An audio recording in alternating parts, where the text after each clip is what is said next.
दोस्तों, ओम नमः शिवाय। हर हर महादेव। आज हम बात कर रहे हैं सावन माह क्यों है भगवान शिव को इतना प्रिय। जानिए पौराणिक कथा। नमस्कार दोस्तों। बादल जब घिर के आते हैं, धरती पर प्रेम लुटाते हैं और तब भोलेनाथ के बम बम बोले गाते हैं।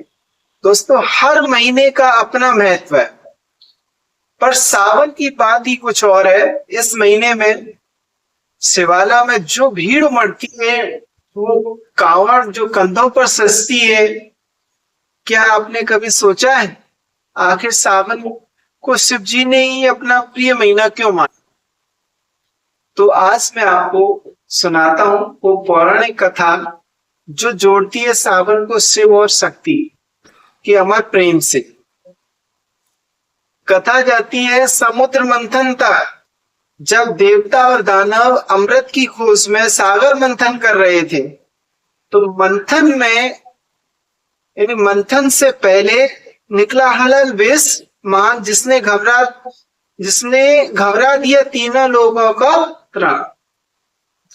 वो विष इतना भयंकर था कि सृष्टि भस्म होने को थी। तब सारे देवता दौड़े दौड़े भगवान शिव के पास आए और शिव जी ने बिना एक पल गवाए वो विष अपने कंठ में धारण कर लिया।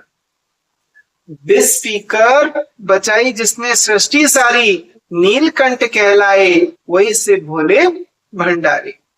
अब कथा का दूसरा पड़ाव कहते हैं, विष के प्रभाव से भगवान शिव का शरीर अत्यंत तप्त हो गया था और पीड़ा को शांत करने के लिए देवी पार्वती जी ने अथक सेवा की। तो मानता है कि यही वो समय था, सावन का महीना, जब देवी पार्वती ने शिव जी की शीतलता देने के लिए जल, दूध और बेलपत्र अर्पित किए थे। जिस भक्ति से पार्वती ने शिव को शीतल किया, उसी परंपरा से ने सावन को अमर कर दिया और तभी से मानता चली आ रही है सावन में शिवलिंग पर जल और दूध चढ़ा रही। भगवान शिव को वही शीतलता मिलती है जो पार्वती जी ने उन्हें दी थी। एक और कथा जुड़ी है इस महीने से, देवी पार्वती जी की तपस्या। कहा जाता है कि देवी पार्वती जी ने शिव जी को पति रूप में पाने के लिए वर्षों कठोर तप किया था। बिना अन्न बिना जल, केवल शिव ध्यान में ली। जिसने त्यागा सुख सारा पाने को महादेव, उसकी तपस्या का ही तो सावन है पतिदेव। अब और ये अत्यंत है अंततः उनकी भक्ति और तप से प्रसन्न होकर भगवान शिव ने उन्हें अपनी अर्धांगिनी स्वीकार किया। कहते हैं यही स्वीकृति भी सावन के महीने में ही हुई थी। तो दोस्तों, आप समझिए सावन सिर्फ एक महीना नहीं है, ये त्याग, तप, प्रेम और तीनों कहानियों का संगम है। शिव का हालाल पीकर सृष्टि बचाना, पार्वती जी की शीतल सेवा और पार्वती जी की अटूट तपस्या। जिस महीने में मिले त्याग, तप और प्रीत, वही महीना शिव को भाए। यही सावन का गीत है।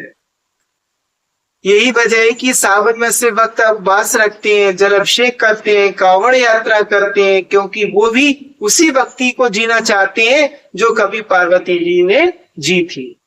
तो दोस्तों, अगली बार आप सावन में शिवलिंग पर जल चढ़ाएं और याद रखिए, ये सिर्फ एक रस्म नहीं है, ये एक अमर कथा को दोहराना जैसा है।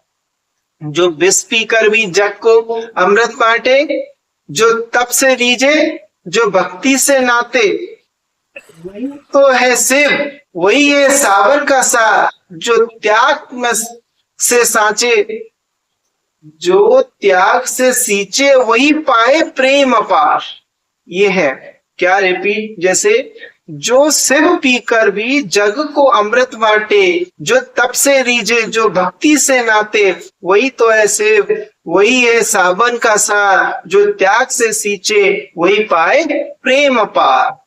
तो दोस्तों, अगर आपको ये कथा अच्छी लगी हो, वीडियो लाइक कीजिएगा, चैनल को सब्सक्राइब कीजिए और कमेंट में बताइए आपको सावन में कौन सी कथा सबसे प्रिय है। तो मिलते हैं अगले वीडियो में, तब तक के लिए हर हर महादेव। ओम नमः शिवाय।